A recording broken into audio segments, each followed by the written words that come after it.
نحمدہ و نصلی و نسلم علی رسولہ الکریم اما بعد فاعوذ باللہ من الشیطان الرجیم بسم اللہ الرحمن الرحیم الصلاة والسلام علیک یا سید یا رسول اللہ وعلی آلک و اصحابک یا سید یا حبیب اللہ۔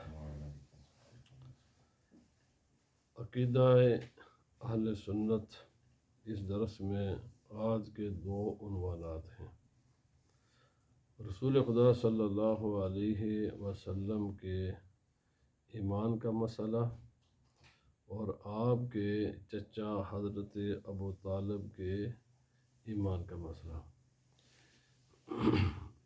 کہ یہ دونوں مسائل، خصوصاً جو دوسرا مسئلہ یہ آج کے زمانے میں بہت وجہ نزاع ہے، خصوصاً پاکستان میں اور چند عرب ممالک میں، جس کی وجہ سے بہت بڑے مسائل پیدا ہو رہے ہیں۔ اور رسول خدا صلی اللہ علیہ وسلم کے والدین کے ایمان کا مسئلہ، یہ تو خیر اس وقت کوئی ایسا ایشو نہیں ہے، تقریباً یہ سیٹلڈ ہے۔ بہرحال پھر بھی کبھی کبھی یہ سر اٹھاتا ہے، لیکن ایمان ابو طالب کا مسئلہ یہ پہلے بھی تھا، آج بھی، اور بڑا بڑا مسئلہ بنا ہوا ہے یہ۔ تو اس لیے عوام اہل سنت کو اور خواص اہل سنت کو ان دونوں مسائل کو سمجھنے کی بھی ضرورت ہے، اور اس کی جو حقیقی جو اس کی پوزیشن ہے اس سے عامت الناس کو آگاہ کرنے کی بھی ضرورت ہے۔ میں پہلے مسئلے پر پہلے گفتگو کرتا ہوں۔ والدہ رسول اللہ صلی اللہ علیہ وسلم مات علی الکفر، یہ چونکہ امام اعظم امام ابو حنیفہ کی یہ کتاب ہے، انتہائی اہم ہے، اس کو بطور دلیل لوگ پیش کرتے ہیں، کرنے بھی چاہیے۔ تو جو الفاظ ہیں میں پہلے اس پر بات کرتا ہوں، اس کے بعد اس کی تفصیلات، چونکہ امام جلال الدین سیوطی، علامہ غلام رسول سعیدی، اعلیٰ حضرت عظیم البرکت، بڑے بڑے محدثین نے اس مسئلے پر کتابیں لکھی ہیں، وضاحت کے ساتھ یہ مسئلہ بیان کیا ہے۔ تو اس عبارت کا جواب بھی دیا ہے، اور یہ جواب جو پہلا، تو میں پہلے وہ سارا مسئلہ عرض کرتا ہوں۔ الفاظ کا ترجمہ یہ ہے کہ رسول خدا صلی اللہ علیہ وسلم کے والدین، ان کا موت کفر پر واقع ہوئی ہے، جو الفاظ ہیں کتاب کے۔ اب اس مسئلے پر سب سے پہلا مسئلہ تو یہ اٹھتا ہے کہ امام اعظم کا آیا یہی عقیدہ تھا، یہی انہوں نے لکھا ہے؟ پہلا سوال تو یہ لکھا، پھر تو اس پر بات ہوگی۔ تو جب یہی، تو علماء کے ایک طبقے کی رائے یہ ہے کہ آپ نے لکھا تھا والدہ رسول اللہ صلی اللہ علیہ وسلم ما مات علی الکفر، کہ رسول خدا صلی اللہ علیہ وسلم کے والدین کا وصال، ان کی موت، ان کا ڈیتھ کفر پر نہیں ہوئی۔ ہوا کیا کہ امام صاحب رحمۃ اللہ تعالی علیہ، ظاہر بات ہے آپ نے لکھتے نہیں تھے، آپ لوگوں کو بتایا، آپ بولتے تھے اور لکھنے والے لکھا کرتے تھے۔ تو جس نے یہ چیز لکھی نا، اس سے ایک ماں مس ہو گئی۔ لفظ کیا تھا؟ ماں ماتا، دونوں کے سپیلنگ ایک ہیں، سب کچھ ایک ہے، تو ایک ماں مس ہو گئی، یا کاتب سے مس ہوئی ہے۔ اور یہ غلطی آج بھی آپ ایک دو نے ہزاروں کتابوں میں آپ کو ملیں گی۔ یہ غلطیاں سوائے قرآن حکیم کے شاید ہی کوئی دنیا کی ایسی کتاب ہوگی، خصوصاً عربی اور اردو اور ان فارسی میں۔ ابھی جو کمپیوٹر آیا ہے تو اس نے انگلش والے کا تو مسئلہ کچھ حل کر دیا یہ مسئلہ، لیکن ہماری زبانوں کا اسٹل یہ مسئلہ، اور بلکہ مسئلہ پہلے سے زیادہ ہو گیا ہے۔ کمپیوٹر کے آنے سے مسئلہ یہ پہلے کی نسبت زیادہ ہو گیا ہے. ہم روزانہ کتابوں میں لگے رہتے ہیں، اور کتابت کی غلطیاں، لکھنے والوں کی غلطیاں، وہ کہیں وہ الفاظ کو جوڑ دیتے ہیں، کہیں الفاظ کو مس کر جاتے ہیں. آپ کوئی بھی کتاب اٹھا کر دیکھیں گے نا تو آپ کو شاید ہی کوئی کتاب نظر آئے گی جس میں کاتبوں کی غلطیاں موجود نہ ہوں، بلکہ میرے پاس ایسی کتابیں بھی موجود ہیں. میں نے کل اپنے اسٹوڈنٹ سے کہہ رہا تھا کہ مجھے کوئی آدمی ان کتابوں کو صرف ایک صفحہ پڑھ کر سمجھا دے کہ لکھا گیا ہے، بس صرف ایک صفحہ. حضرت شیخ شہاب الدین سہروردی رحمۃ اللہ تعالی علیہ کی کتاب ہے عوارف المعارف، ان کی کتاب ہے میرے پاس. کوئی صفحہ نہیں ہے، ایک بھی اس کا صفحہ نہیں ہے کہ جس کو کوئی آدمی پڑھے اور سمجھ جائے، کیونکہ کاتب نے ادھر کے الفاظ ادھر کے الفاظ ادھر، ایسے پوری. اور میرا اللہ کے بندو جس نے پرنٹ کیا اس کو بھی تو نظر ثانی کرنی چاہیے تھے کہ اس کاتب نے کیا کیا ہوا ہے اس کتاب میں. اسی طرح ایک ہمارے انڈیا کے بہت بڑی شخصیت کی کتاب ہے میرے پاس انڈیا کی، اس کا بھی یہی حال ہے، کاتبوں نے بیڑا غرق کیا ہوا ہے. بلکہ ہماری کتابوں میں یہاں تک لطائف لکھے ہوئے ہیں کہ قرآن پاک میں ہے وَخَرَّ مُوسَىٰ صَاعِقَةً. قرآن جب حضرت موسیٰ علیہ السلام جب کوہ طور پر گئے تو اللہ رب العزت سے زیارت کا درخواست کی تو اللہ پاک نے فرمایا تم کر نہیں سکتے، برداشت نہیں کر سکو گے، تو میری تجلی میں پہاڑ پر ڈالتا ہوں، اور اگر اس کی ریفلیکشن تم برداشت کر سکے تو پھر اگلے والا مالات دے. تو جب وہ ریفلیکشن آئی تو موسیٰ علیہ السلام بے ہوش ہو گئے. اب خرّا عربی زبان کا لفظ ہے. اچھا، یہی قرآن پاک کی کتابت کسی فارسی والے کاتب سے کہا کہ یار تم یہ قرآن پاک، تو اس نے کیا لکھ دیا فَخَرَّ عِیسیٰ صَاعِقًا. یہ کتابوں میں موجود نہیں یہ واقعات. اچھا، پڑھتے پڑھتے جب کسی تلاوت کرنے والے نے یہاں تک وہ پہنچے، انہوں نے کہا یہ قرآن پاک میں تو ہے فَخَرَّ مُوسَىٰ صَاعِقًا، تو اس نے خرّ عیسیٰ کیسے؟ تو جب وہ تحقیق کی گئی تو پھر بات کاتب تک پہنچی، تو کیا تو نے غلطی؟ انہوں نے کہا میں غلطی نہیں کہ میں نے بالکل صحیح لکھا ہے. وہ اڑ گئے بات. انہوں نے کیسے؟ انہوں نے کہا تم روز نا حضرت عیسیٰ علیہ السلام کے بارے میں پڑھتے نہیں کہ وہ گدھے پر سواری کرتے تھے. موسیٰ علیہ السلام کے بارے میں تو کوئی روایت ہی نہیں ہے، گدھے پر سواری کی ساری روایتیں حضرت عیسیٰ علیہ السلام کے بارے میں ہیں. اور فارسی میں خار کہتے ہیں گدھے کو، کیونکہ وہ کاتب کون تھا؟ فارسی بولنے والا. اس نے کہا جس نے یہ لکھا ہے نا کہ فَخَرَّ مُوسَىٰ صَاعِقًا وہ غلط ہے، میں صحیح ہوں. اس نے قرآن پاک میں تو اس قسم کے لطائف آپ کو بڑے ملیں گے. اس عبارت کا ایک علماء نے یہ جواب دیا ہے، بات سمجھے، کہ امام صاحب نے تو لکھایا. اچھا، آپ کے نے تو کوئی قلمی نسخہ دن میں موجود ہوتا تو پھر تو اس کے ساتھ میچ کر کے تو پتہ لگ جاتا، وہ تو ایسا کوئی موجود ہے نہیں ہے. دوسرا، اصول حدیث میں آپ کو بتاتا ہوں، اصول حدیث میں مصحف، تصحیف، اصول حدیث کا ایک اللہ کا چیپٹر ہے، وہ صرف انہی موضوعات پر ہے کہ یہ اس قسم کے واقعات حدیث کی کتابوں میں بھی ہیں.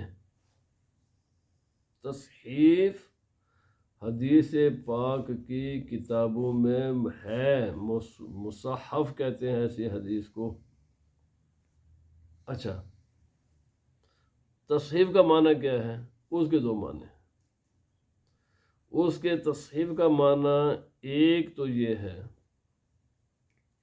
کہ بولنے والے نے لفظ صحیح بولا ہے لیکن سننے والے نے لفظ کو سپیلنگ کو صحیح نہیں کیا.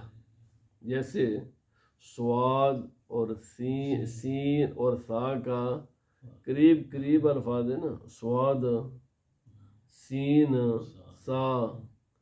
جب اس نے، چونکہ لکھنے والا تو اسی لیے تجوید کی ضرورت ہے، اب چلو بولنے والے نے تجوید کے مطابق لفظ بولا ہے، سننے والا ماہر نہیں تھا، اس نے سواد کو سین لکھ دیا، سین کو سواد لکھ دیا یا سان لکھ دیا.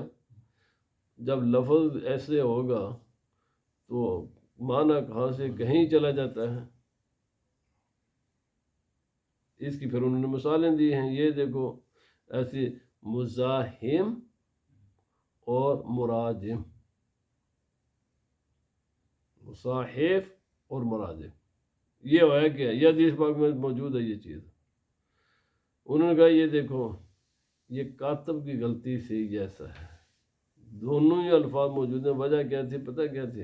وہ کہتا ہے یہ جب پوزیشن بدلتی ہے نا ڈٹ کے تو معنی بدل جاتا ہے. اور یہ ہم روزانہ بچوں کو پڑھاتے ہیں. بچے سب سے زیادہ مکس اپ کہاں ہوتے ہیں؟ نون اور بے میں.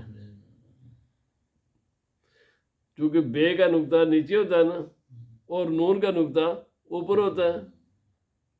اور وہ جب سب سے زیادہ یہاں پر بے کو نون پڑھتے ہیں، اور ان کو پھر اچھی خاصی پریکٹس کرانی پڑتی ہے. بھائی نون کا جو ڈٹ ہوتا ہے نا وہ اوپر ہوتا ہے اور با کا ڈٹ نیچے ہوتا ہے.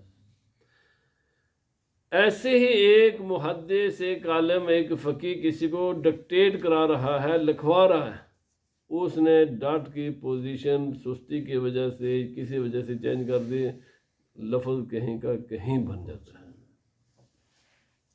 ایسی غلطیاں کن سے ہوتی ہیں؟ کاتبوں سے. کہ کاتب جو لکھنے والے ہوتے ہیں وہ کبھی کبھی جو ہے نا وہ حروف کے ایک دوسرے سے بدل دیتے ہیں یا مس کر دیتے ہیں، یا کچھ اپنی طرف سے وہ اپنے آپ کا بھی اظہار کرتے ہیں، نہیں جی ہم تو بڑے ماہر ہیں، تو اپنے حالانکہ وہ مہارت ہوتی نہیں ہے.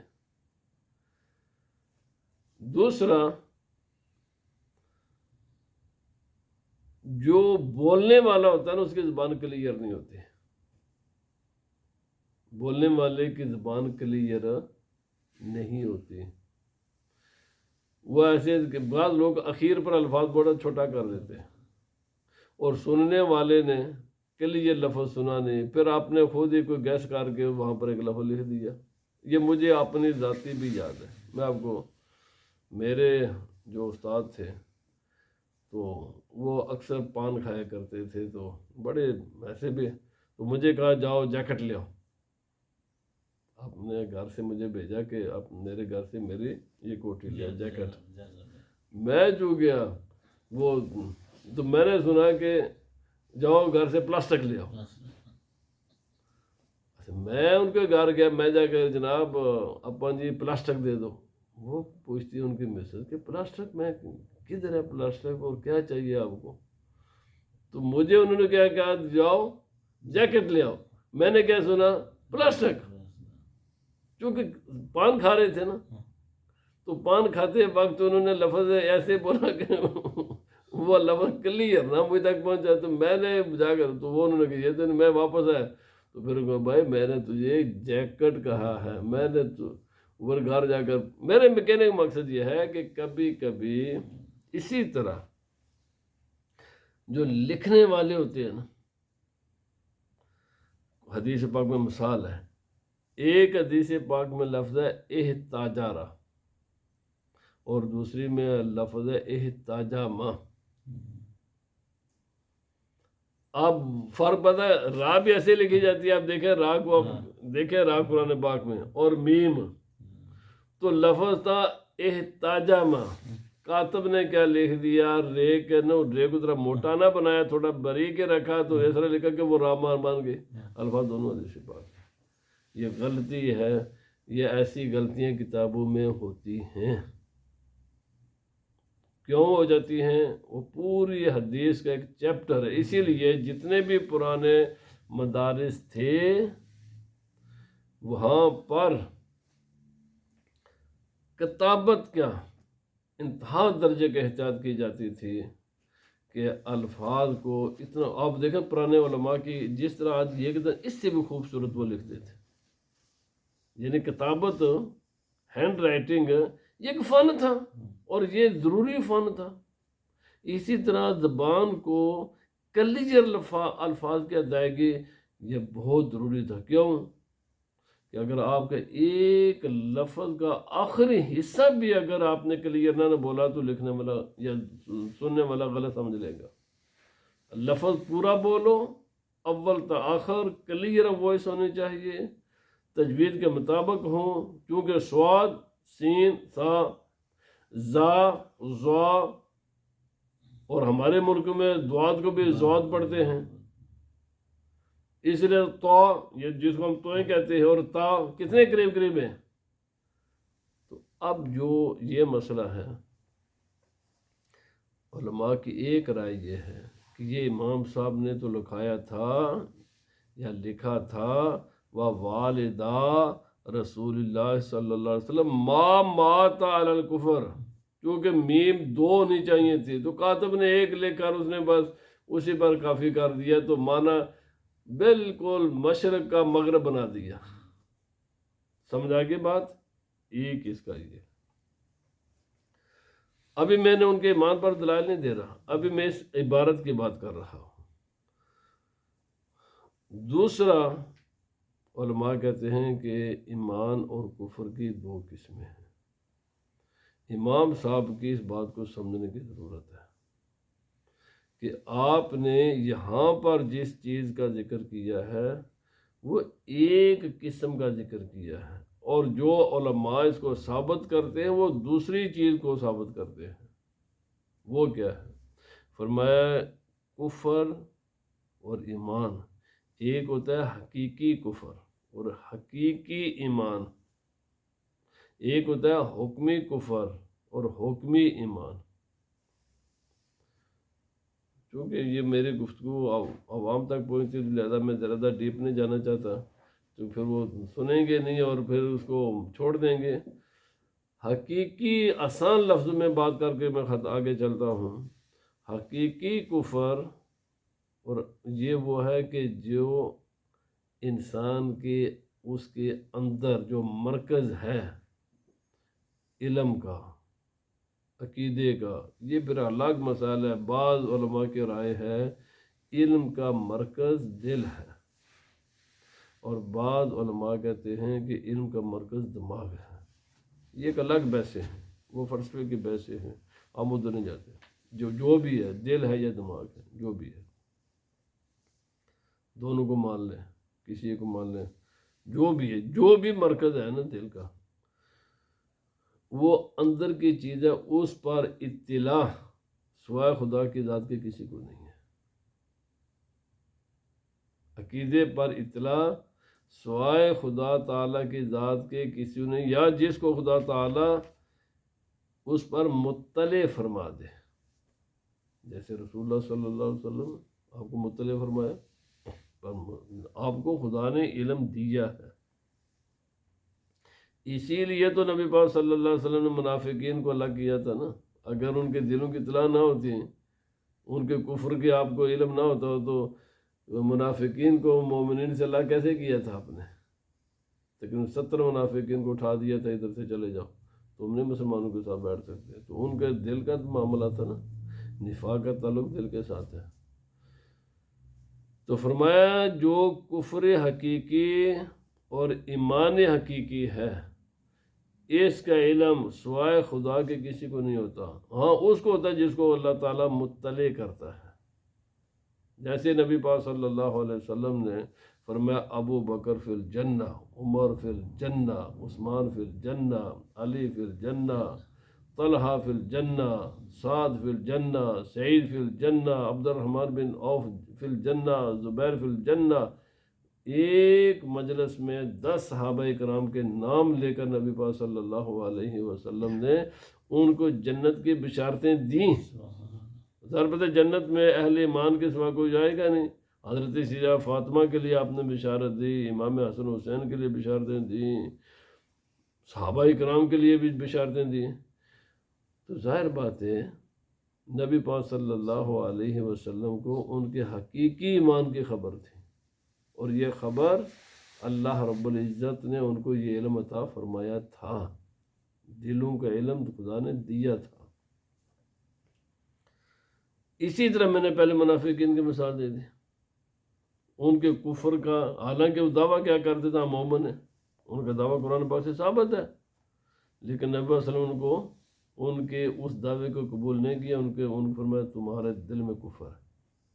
پر یہ جو حقیقی کفر اور حقیقی ایمان کی اطلاع نبی پاک صلی اللہ علیہ وسلم نے دی ہیں، یہ اللہ رب العزت نے سرکار دو عالم صلی اللہ علیہ وسلم کو اس کا علم عطا فرمایا تھا، لیکن عامت الناس کو پتہ لگ سکتا ہے؟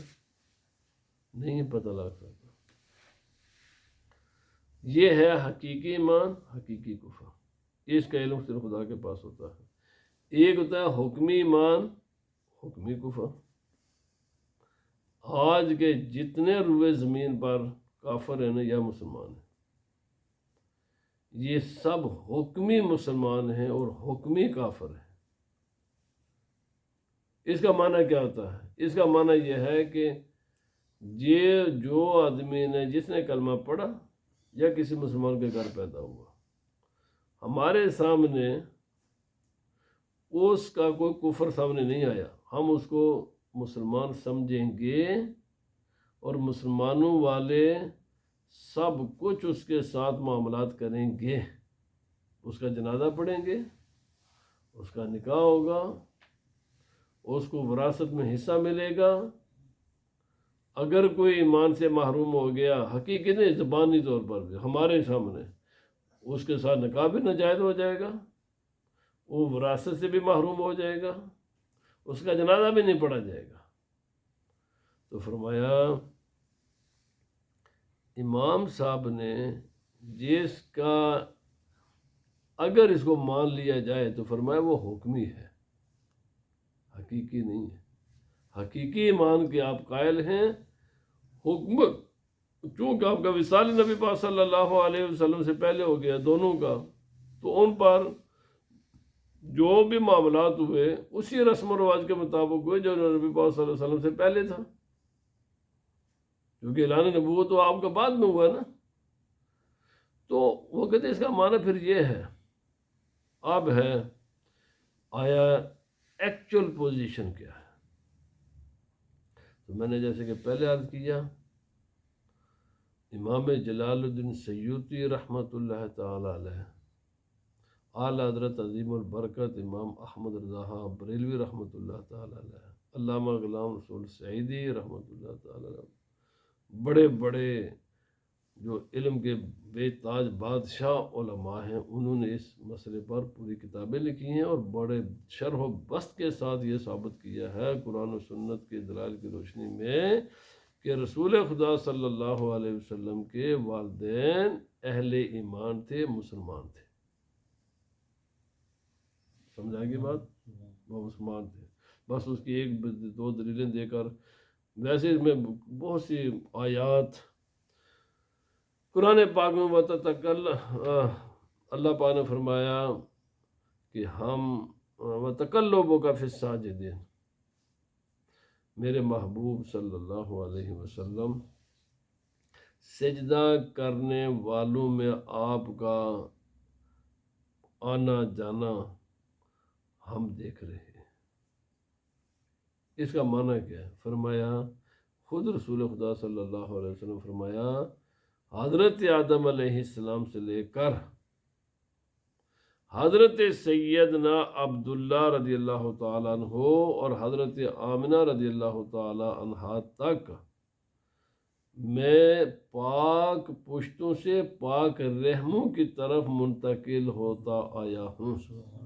میرے پورے شجرہ نسب میں کوئی بھی ناپاک نہیں ہے، اور کفار کے بارے میں خدا کا حکم ہے انما المشرکون نجسون، کافر نجس ہیں، یہاں شرک سے مراد کفر ہے۔ تو قرآن پاک کافر کو کیا کہتا ہے؟ نجس۔ اور رسول خدا صلی اللہ علیہ وسلم نے خود کیا فرمایا؟ حضرت آدم علیہ السلام سے لے کر میرے والدین تک میں پاک پشتوں سے پاک رحموں کی طرف منتقل ہوتا آیا ہوں۔ آپ کے تمام آباء و اجداد پاک تھے، ایک بھی کافر یا مشرک نہیں تھا۔ اب جو وہ حضرت ابراہیم علیہ السلام کے والد کا مسئلہ پھر درمیان میں آتا ہے، عالم وہ بھی تاریخی طور پر آزر آپ کا والد نہیں تھا، آپ کا چچا تھا، اور اس کے بھی دلائل قرآن و سنت میں موجود ہے، اور بائبل میں، تورات میں، انجیل میں، یہ جو کتابیں ہیں ان میں بھی یہ مسئلہ موجود ہے، اور پھر ہماری سیرت کی کتابوں میں، تاریخ کی کتابوں میں یہ مسئلہ بالکل موجود ہے کہ جو آزر، یہ حضرت ابراہیم علیہ السلام کا جو وہ کہتے ہیں ان کا کفر تو قرآن سے ثابت ہے، آزر کا شرک تو قرآن سے ثابت ہے، اور یہ بھی ثابت ہے قرآن پاک نے ان کو ابن کے لفظ بولا ہے، لیکن یہ نہیں دیکھتے کہ جس قرآن کی تم دلیل دیتے ہو نا، وہاں پر لفظ جہاں آزر کے لیے لفظ ہے وہاں ابن کا لفظ ہے، اور اب کا لفظ عربی زبان میں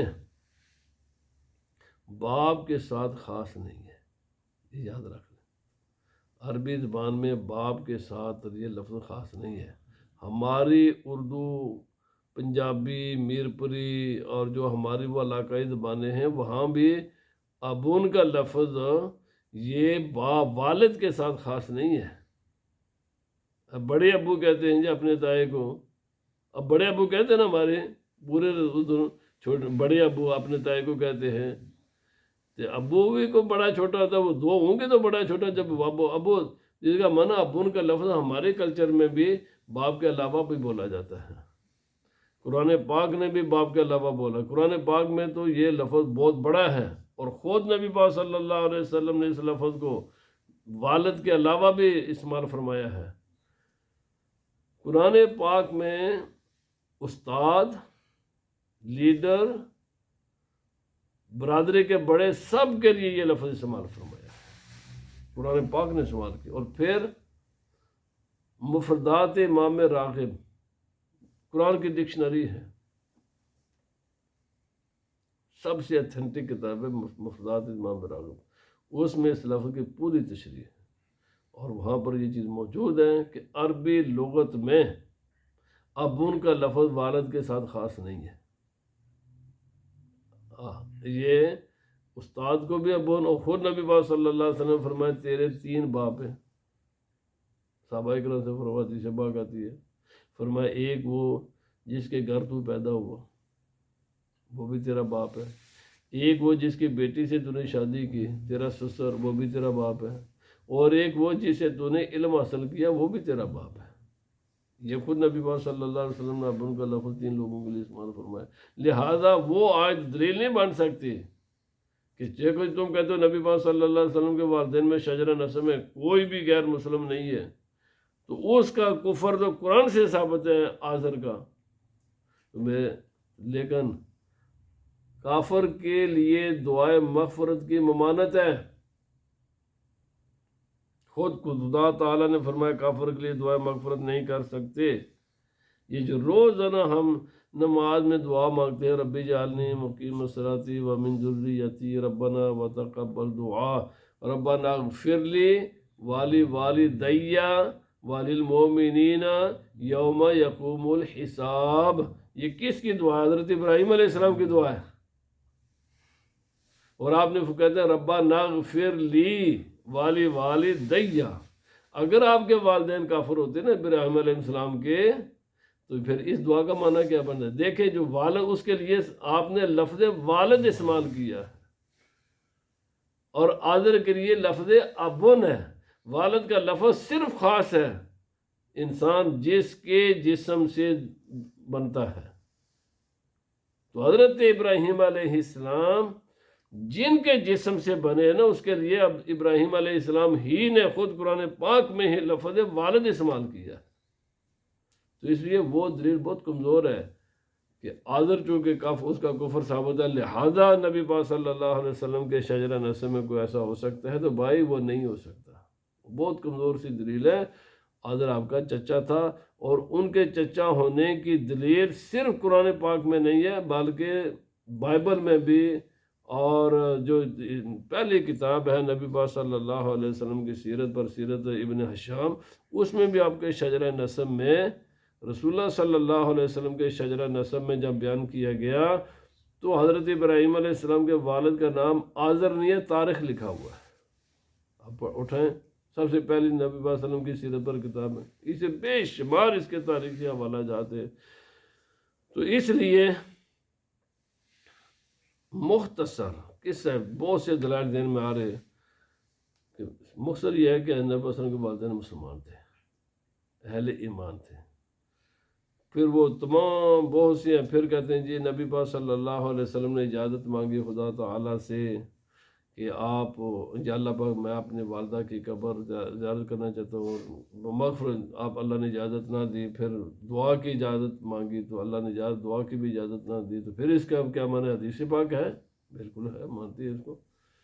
علامہ غلام صاحب سعیدی صاحب رحمۃ اللہ تعالیٰ نے اس کا جواب دیا ہے، فرمایا چونکہ وہ بخشے ہوئے تھے، وہ نبی پاک صلی اللہ علیہ وسلم کے والدین تھے، اجازت نہ دینے کا مقصد اگر اجازت دی جاتی نا تو کسی بھی انسان کے ذہن میں خیال آ سکتا تھا کہ نبی پاک صلی اللہ علیہ وسلم کے والدین سے کوئی گناہ سرزد ہوا ہے جس کی نبی پاک صلی اللہ علیہ وسلم نے دعا مانگی ہے۔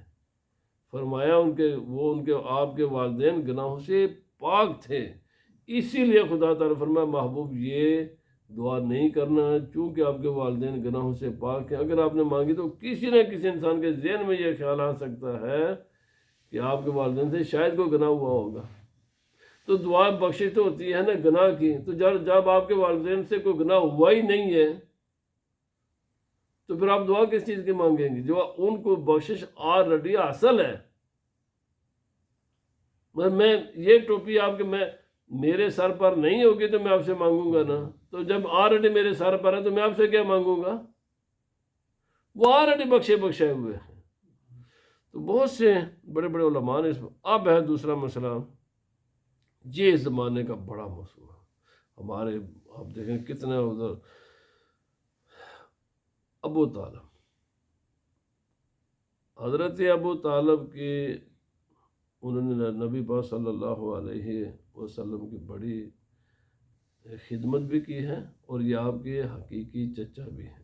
حقیقی سے مراد آپ ایسے تو کافی چچا ہیں، 11 سے کوئی زائد تھے، 11 یا آپ کے والد کو شامل کریں تو 12 میں 11 چچے بنتے، چاچے سارے اتنے بنتے ہیں جی۔ لیکن جو والد اور والدہ دونوں کی طرف سے تھے نا، یعنی ایک ہی والد حضرت عبداللہ صاحب کے والد تو حضرت عبد المطلب تھے، لیکن ماؤں میں اختلاف ہے، مائیں الگ الگ تھیں۔ حضرت عبداللہ کے جو حقیقی بھائی تھے نا وہ ابو طالب تھے۔ حضرت عباس کی والدہ الگ ہیں، غالباً حضرت امیر حمزہ کی بھی والدہ الگ ہیں، ابو لہب کی بھی والدہ الگ ہیں۔ وہ پوری تفصیل ہے کتاب رحمۃ اللہ عالمین میں، ان تمام کی والدوں کا الگ الگ ذکر، ساری تفسیر سیرت کی کتابوں میں آتے ہیں۔ یہ آپ کے حقیقی چچا تھے، یعنی ایک ماں ایک باپ۔ انہوں نے نبی پاک صلی اللہ علیہ وسلم کی خدمت بھی بہت کی ہے، اسی لیے ان کے بارے میں کوئی ہلکا لفظ بولنے کی اجازت نہیں ہے، کیونکہ خدمت کی ہے۔ لیکن کیا ان کا ایمان ثابت ہے؟ تو قرآن پاک کی کئی آیات، کو ایک دو نہیں ہے۔ میں اگلے دن وہ کوثر نیازی کو سن رہا تھا، بڑا اس قسم کی باتیں کر رہا تھا جس سے لوگوں کے اذہان میں شکوک و شبہات اسلام پر قرآن و حدیث میں پیدا ہوں۔ وہ بڑا اس انداز میں بات کر رہا تھا۔ ابھی بعض لوگ نا وہ یعنی باڈی لینگویج ایسے بیان کرتے وقت ایسے کہ جیسے خاموشی اختیار کر لیں گے، اچھا، تو سننے والے کے ذہن وہ اسلام پر ان کا ایمان متزلزل ہو جائے۔ تو مجھے افسوس ہو رہا تھا اس وقت، اور وہ حوالہ دے رہا تھا یہ بھی اسلام کی تاریخ ہے کہ جو ابو طالب کو مسلمان نہیں مانتی، یہ بھی کوئی اسلام کی تاریخ ہے۔ اور بھائی ابو طالب کے ایمان کا مسئلہ تاریخ کا مسئلہ ہی نہیں ہے۔ پہلے تاریخ پر بھی کبھی کسی نے کبھی آج تک تاریخ کا حوالہ دے کر بھی کبھی کسی نے عقیدہ ثابت کیا ہے؟ ایمان ابو طالب کا مسئلہ قرآن پاک حدیث پاک کا ہے، سنت رسول کا ہے۔ متعدد قرآن پاک کی آیات ہیں جس سے ان کا ایمان نہ لانا ثابت ہے، اور مفسرین نے، محدثین نے بالکل واضح لکھا کہ اس آیت سے مراد وہی ہے۔ بخاری شریف میں حدیث پاک ہے، مشکوہ شریف محدث اور ایک دو محدث نہیں ہیں، یہ سارے محدثین جناب تعصب کا شکار ہو گئے، تو پھر اسلام کی بنیاد کیا رہ جائے گی؟ بخاری شریف میں حدیث پاک ہے، نبی پاک صلی اللہ علیہ وسلم نے فرمایا جہنم کا سب سے ہلکا جس انسان کو عذاب ہوگا نا، اس سے ہلکا کسی کو عذاب نہیں ہوگا، کہ اس کو آگ کی جوتیاں پہنائی جائیں گی جس سے اس کا دماغ کھولے گا، اور مجھے پتا وہ کون ہے؟ ابو طالب ہے۔ بخاری شریف کو کتنی اچھا آپ بخاری شریف کو تو انکار کر دو گے تو قرآن پاک کی آیتوں کا کیا کرو گے؟ اچھا ان کا انکار کرو گے تو پھر تمہارا ایمان کدھر رہ جائے گا؟ اگرچہ یہ مسئلہ مختلف ہی ہے اور اس کو چھیڑنا بھی نہیں چاہیے، کیونکہ قبر میں تو یہ سوال نہیں ہوگا کہ ابو طالب کو تم مومن مانتے تھے یا نہیں، بلکہ قرآن پاک میں بیان ہے، آپ قرآن پاک تو ایمان رکھو نا۔ اگرچہ کمزور سے دلائل موجود ہیں، اور اسی لیے اہل سنت و جماعت کوشش کر دیں کہ یہ مسئلہ نہ چھیڑا جائے، ٹھیک ہے، چونکہ ان کی خدمات ہیں، تسلیم کرتے ہیں، سب کچھ ہے، لیکن اس کا معنی یہ تو نہیں ہے کہ کسی کافر کو مومن کہنا شروع کر دیں یا کسی مومن کو کافر کہنا شروع کر دیں۔ ہم جس طرح مومن کو کافر نہیں کہہ سکتے، اسی طرح کسی کافر کو مومن بھی نہیں کہہ سکتے۔ تو خود اہل سنت و جماعت میں ایک طبقہ ہے جو ان کے ایمان کا قائل ہے، لیکن وہ چھوٹا سا طبقہ ہے اور ان کے دلائل کمزور ہیں۔ جو واس میجارٹی، جمہور اور انتہائی مضبوط دلائل قرآن و سنت سے ہیں۔ میں بس ان کا خلاصات کریں، تفصیلات چونکہ یہ عوام کا اتنا بڑا مسئلہ نہیں ہے، پھر بھی عوام کو بھی بچانا چاہیے، چونکہ یہ مسئلہ خصوصاً ہمارے اس ملکوں میں یہ تو بہت زیادہ ہے۔ تو حضرت ابو طالب حضرت علی رضی اللہ تعالی عنہ کے والد، جمہور اہل سنت و جماعت کا یہی عقیدہ ہے جو قرآن و سنت سے ثابت ہے کہ آپ کا وصال، آپ کی موت ایمان پر نہیں ہوئی، کفر پر ہوئی۔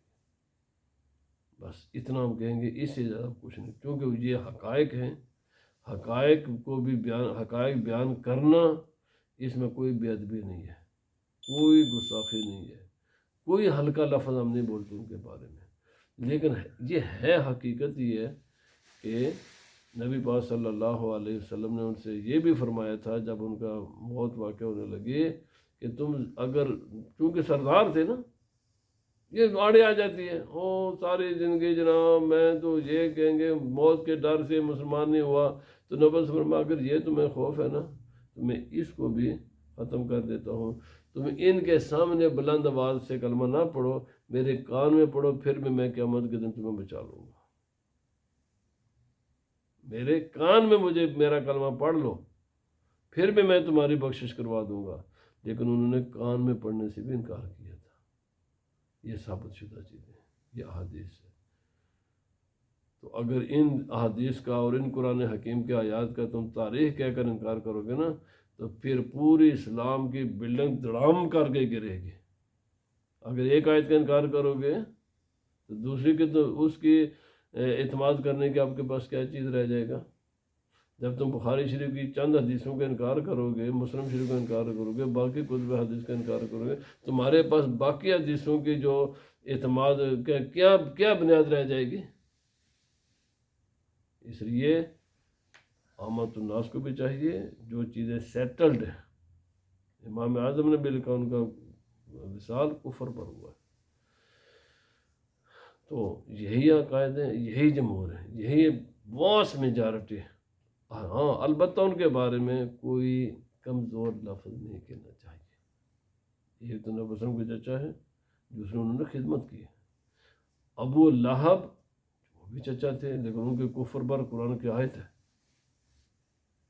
نبی پاک صلی اللہ علیہ وسلم کے جو چچا تھے ان میں سے دو تو سرکار کے بہت یعنی انہوں نے بہت خدمت کی، حضرت عباس رضی اللہ تعالیٰ عنہ اور حضرت امیر حمزہ رضی اللہ عنہ، بڑے سرکار کو ان سے محبت بھی تھی، پیار بھی تھی، لیکن آپ کے جو زیادہ اسی سے یہ بھی پتہ چل جاتا ہے کہ بھائی گھبرایا نہ کرو۔ جب نبی پاک صلی اللہ علیہ وسلم کے اپنے جتنے خاندان میں سب نے سرکار کو نہیں مانا، تو اگر کوئی مجھے نہیں، میرا کوئی بیٹا بیٹی نہ یا کوئی چاچا بابا بھائی نہ مانے تو اسے کیا فکر ہے؟ نبی پاک صلی اللہ علیہ وسلم کے چچوں میں سے 11 چچے تھے، سرکار کو کتنوں نے مانا ہے؟ 2۔ جہاں تک میرا اس وقت میرے وہ 2 ہی ہیں، تو 9 نے تو نہیں نا مانا۔ اور ایک کے بارے میں تو قرآن کی نص ہے، قرآن پوری سورت اسی کے نام پر ہے، سورۃ التبت یدا ابی لہب، یہ نبی پاک صلی اللہ علیہ وسلم کے چچا تھے۔ اور صرف چچا نہیں تھے، نبی پاک صلی اللہ علیہ وسلم کی 2 صاحبزادیاں اس کے بیٹوں کے گھر تھے، آگے بھی رشتہ تھا، اس کے باوجود نہیں مانا، اور سب سے بڑا دشمن تھا نبی پاک صلی اللہ علیہ وسلم۔ اس لیے یہ گھروں میں کے جو اختلافات ہیں، اسے گھبرائے نہ کرو، نبی پاک صلی اللہ علیہ وسلم نے بھی ان پریشانیوں کا سامنا کیا ہے، تو ہم بھی اگر کریں گے تو کیا بات ہے یار۔ میں نے کہہ دیا نا، 11 چچوں میں سے 2 ہی نے ڈٹ کر سرکار کا ساتھ دیا ہے، باقی تفصیلات ممکن ہے کوئی 1-2 اور بھی سامنے آ جائیں، لیکن میجارٹی پھر بھی سرکار دو عالم صلی اللہ علیہ وسلم کی نہ ماننے والوں کی ہے۔